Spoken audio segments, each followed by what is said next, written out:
महत्वपूर्ण समाचार जो बात करिए तो फिशिंग कॉन्ट्रेक्ट केस में दिलीप संघाणी ने मोटी राहत। सुप्रीम कोर्टे 400 करोड़ना कथित कौभांड केस में आपी छे राहत। केस मुक्त थवा माटे संघाणीए सुप्रीम में करी हती अरजी। सुप्रीम कोर्ट में केस मुक्त थवानी अरजी राखी छे मान्य। मौलिक जोड़ाया छे वधु विगत आपवा माटे। मौलिक शुं वधु विगत आ समग्र मामले? 400 करोड़ना कथित कौभांड मामले समाचार मળી રહ્યા છે અને સમાચાર એ છે કે ચેરમેન દિલીપ સંઘાણી જે છે તેને સુપ્રીમ કોર્ટ તરફથી રાહત મળી છે। અગાઉ આ જ મામલે જે હાઈકોર્ટમાં અરજી કરવામાં આવી હતી કે તેમને દોષમુક્ત કરવામાં આવે અને તેમને આ પ્રમાણેના કોઈ પણ આરોપો જે છે તેમાંથી મુક્ત કરવામાં આવે, પરંતુ હાઈકોર્ટે આ અરજી જે છે તે ફગાવી દીધી હતી અને સુપ્રીમ કોર્ટે આ કેસ જે છે તે માન્ય રાખી અને તેમની અરજી જે છે તે માન્ય રાખી તેમને દોષમુક્ત અથવા તો કેસમુક્ત કરવા માટેની જે અરજી છે તે માન્ય રાખી છે। ઉલ્લેખનીય છે કે 58 જેટલા જળાશયો જે છે ફિશિંગ માટે જે કોન્ટ્રાક્ટર આપવામાં આવ્યા હતા તે કોન્ટ્રાક્ટ ઉપર આપવામાં આવ્યાની પ્રક્રિયા જે છે તે ટેન્ડર પ્રક્રિયા વિના સહકારી જૂથોને આપવામાં આવ્યા હોવાનો તેમની ઉપર આરોપ લાગ્યો હતો। બિલકુલ મૌલિક, આભાર સમગ્ર માહિતી બદલ। તો સુપ્રીમ કોર્ટ તરફથી સંઘાણીને મોટી રાહત।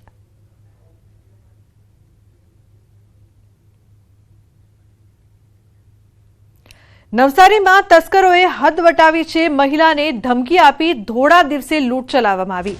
ધોળા દિવસે પોલીસ સ્ટેશન નજીક લૂંટ ચલાવવામાં આવી। બિલ્લીમોરામાં સહયોગ સોસાયટીમાં લૂંટની ઘટના બની છે। તો ધોળા દિવસે બે લૂંટારુઓ લૂંટ ચલાવીને ફરાર થયા। એક ઘરમાં બે લૂંટારુઓએ ઘૂસીને મહિલાના ગળાના ભાગે હથિયાર મૂકીને સોનાના દાગીના સહિતની લૂંટ ચલાવી હતી। તો લૂંટ ચલાવીને ભાગતા લૂંટારુ સીસીટીવી કેમેરામાં કેદ થયા છે। ધોળા દિવસે લૂંટની ઘટના બનતા સમગ્ર પંથકમાં ચકચાર મચી છે। તો પોલીસ સ્ટેશનથી 500 મીટર અંતરે ધોળા દિવસે લૂંટનો બનાવ બનતા પોલીસની કામગીરી સામે સવાલો ઊભા થયા છે। હું આગળની રૂમમાં સોફા પર બેઠી હતી અને બે જણા કાળા વસ્ત્ર પહેરીને આવ્યા। ઓટલા પર જેવા મેં કોણ કરીને બૂમ પાડી, એ લોકો સીધા અંદર આવી ગયા ને મારા છાતી ઉપર બે ધારદાર ચાકુ મૂકી દીધા। મેં બૂમા બૂમ કરી, એ કરીને બૂમા બૂમ કરી એટલે મારા કામવાળી બેન અંદરથી બહાર આવ્યા। એટલે પેલો બીજો માણસ હતો તે કામવાળીની પાછળ દોડ્યો અંદર ઘરમાં। એટલે પેલા એક જે ઊભો હતો તેને મારું મંગળસૂત્ર ખેંચીને લઈને નીકળી ગયો। તેવું તરત જ પેલો બીજો અંદરથી બહાર આવ્યો ને મારા પર પાછી ચાકુ મૂક્યો, પણ જોયું કે ગળામાં હવે કશું નથી એટલે એ પણ વહેલો નાસી ગયો। તો સમાચારમાં આગળ વાત કરીશું આફતની આગ।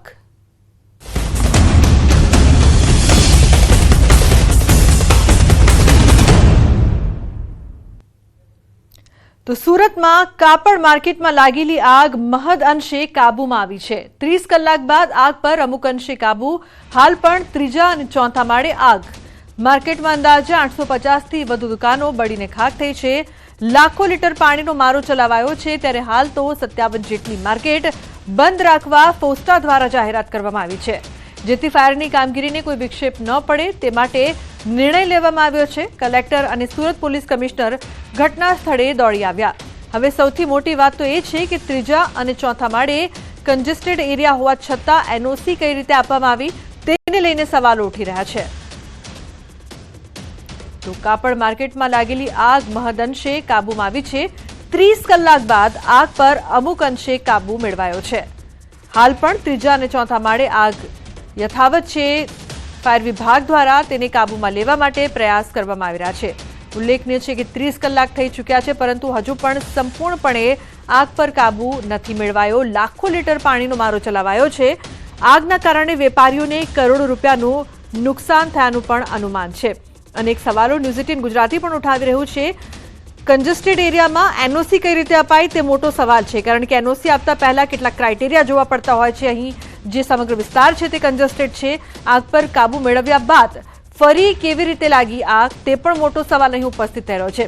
શું ફાયર વિભાગની કામગીરીમાં બેદરકારી હતી તેના કારણે આગ ફરી વધુ પ્રસરી તે પણ એક મોટો સવાલ। આગ ઓકતા સવાલો છે। આ कंजेस्टेड एरियामां एनओसी कई रीते आपवामां आवी, फरी आग कई रीते लागी तेवा अनेक सवाल उपस्थित। तो सुरेन्द्रनगर मूड़ी हाईवे पर एसटी बसनो अकस्मात। बस रोडनी साइडमां उतरी वीजपोल साथे અથડાઈ। अकस्मातमां 7 लोकोने सामान्य ईजा। त्रिमंदिर पासे पाटण द्वारका रूटने नड्यो अकस्मात। ड्राइवरे स्टीयरिंग परनो काबू गुमावता अकस्मात सर्जायो। તો ઇજાગ્રસ્તોને સારવાર અર્થે હોસ્પિટલ ખસેડાયા છે। અકસ્માતને પગલે હાઈવે પર ટ્રાફિક જામના દ્રશ્યો પણ સર્જાયા છે।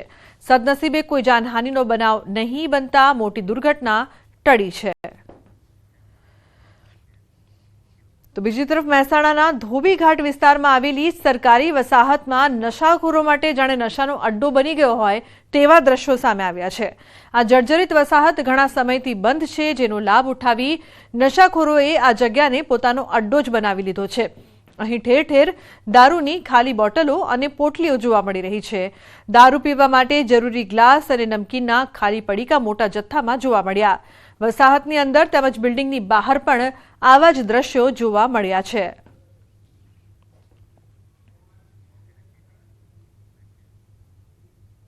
અન્ય સમાચારની વાત કરીએ તો રાજકોટમાં બે જૂથ વચ્ચે મારામારીનો બનાવ સામે આવ્યો છે। ગંજીવાડા વિસ્તારમાં બે જૂથ વચ્ચે થઈ હતી મારામારીનો વિડીયો વાયરલ થયો છે। કયા કારણોસર મારામારી થઈ તે અંગે કોઈ સ્પષ્ટતા નહીં। છૂટા હાથે મારામારી, કેટલીક મહિલાઓ સાથે પણ મારામારીની ઘટના। પોલીસે વિડીયોના આધારે તપાસ હાથ ધરી છે।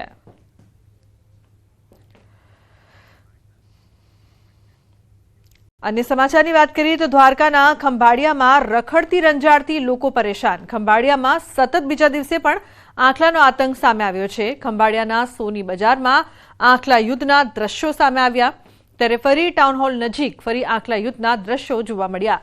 આંખલા યુદ્ધમાં રાહદારીઓમાં નાસભાગ મચી ગઈ હતી। વારંવાર આંખલા યુદ્ધની ઘટનાઓ સામે આવ્યા છતાં તંત્ર ઘોર નિંદ્રામાં છે। આંખલાઓના કારણે શહેરમાં અકસ્માતો થઈ રહ્યા છે, જેથી આંખલાઓથી મુક્તિ મળે તેવી સ્થાનિકો માંગ પણ કરી રહ્યા છે। તો આંખલાનો આતંક, દ્વારકાના ખંભાળિયામાં આંખલાનો આતંક જોવા મળ્યો। સોની બજારમાં આંખલાઓ બાખડ્યા, આંખલા યુદ્ધથી લોકોમાં અફરાતફરી। ખંભાળિયા શહેરમાં આંખલાઓના કારણે લોકોને હાલાકી। પાલિકા તંત્ર હજુ ગાઢ નિંદ્રામાં।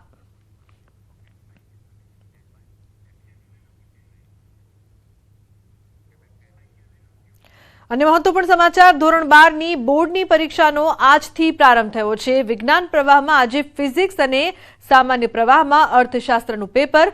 વિદ્યાર્થીઓનું ગુલાબના ફૂલ આપીને સ્વાગત કરાયું। અમદાવાદ જિલ્લા શિક્ષણ અધિકારી ગ્રામ્ય કૃપા જહાં ઉપસ્થિત રહ્યા, તો વિદ્યાર્થીઓનું ગુલાબના ફૂલ આપીને સ્વાગત કરવામાં આવ્યું। આ વખતની જે બોર્ડની વિશેષ માર્ગદર્શિકા છે તે મુજબ તમામ કેન્દ્ર ઉપર સીસીટીવીના સુપરવિઝન માટે પણ અલગથી વ્યવસ્થા કરવામાં આવી છે કે જે તે પરીક્ષા સ્થળના સીસીટીવી કેમેરા છે તેનું અલગથી સુપરવિઝન પણ એક સ્પેશિયલ વ્યક્તિ દ્વારા કરવામાં આવી રહ્યું છે। આમ સંપૂર્ણ રીતે અહીંયા આપ જોઈ શકો છો કે વિદ્યાર્થીઓના કુમાર અને કન્યા બંનેની અલગથી ચકાસણી માટે પણ, કે જેથી કરી વિદ્યાર્થી ભૂલથી પણ કોઈ ઇલેક્ટ્રોનિક ગેઝેટ આ પરીક્ષા સ્થળ પર લઈને ન પ્રવેશે તે માટે પણ તંત્ર સુસજ્જ છે। તો ગોંડલ માર્કેટિંગ યાર્ડ ખાતે ધોરાજી, જેતપુર, જસદણ, ઉપલેટા, ભાયાવદર નગરપાલિકાના પ્રમુખ, ઉપપ્રમુખ માટે સેન્સ પ્રક્રિયા હાથ ધરવામાં આવી હતી। નગરપાલિકા પ્રમુખ, ઉપપ્રમુખ, કારોબારી ચેરમેન, દંડક, શાસક પક્ષના નેતાની સેન્સ પ્રક્રિયા હાથ ધરવામાં આવી। સેન્સ પ્રક્રિયામાં નિરીક્ષક તરીકે ગુજરાત પ્રદેશ ભાજપ મંત્રી ઝવેરભાઈ ઠકરાર અને ગુજરાત પ્રદેશ ભાજપ કિસાન મોરચાના મહામંત્રી હિરેનભાઈ હિરપરા ઉપસ્થિત રહ્યા। 5 નગરપાલિકાના ચૂંટાયેલા સદસ્યો સેન્સ પ્રક્રિયામાં ભાગ લીધો। ગોંડલ ખાતે મોટી સંખ્યામાં ભાજપના કાર્યકરો ઉપસ્થિત રહ્યા હતા। જ્યારે નિમવાની વાત આવે ત્યારે પાર્ટીની પરંપરા પ્રમાણે ગુજરાત પ્રદેશના 2 આગેવાનો સાંભળવા આવતા હોય છે, અને એ જ રીતે આજે ગોંડલ માર્કેટિંગ યાર્ડ ખાતે રાજકોટ જિલ્લાની 5 નગરપાલિકામાં પ્રદેશના આગેવાનો, નિરીક્ષકો સાંભળવા આવ્યા છે। તો ભવ્ય વિજય બાદ તમામ જગ્યાઓ પર ભાજપ દ્વારા હોદ્દેદારો માટે સેન્સ પ્રક્રિયા હાથ ધરવામાં આવી છે।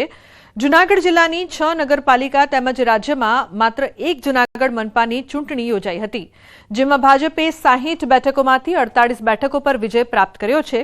ત્યારે હવે મેયર સહિતના હોદ્દેદારો માટે ભાજપના નિરીક્ષકો જૂનાગઢ આવી પહોંચ્યા અને ભાજપ કાર્યાલય ખાતે ચૂંટાયેલ સભ્યોની સેન્સ પ્રક્રિયા હાથ ધરવામાં આવી।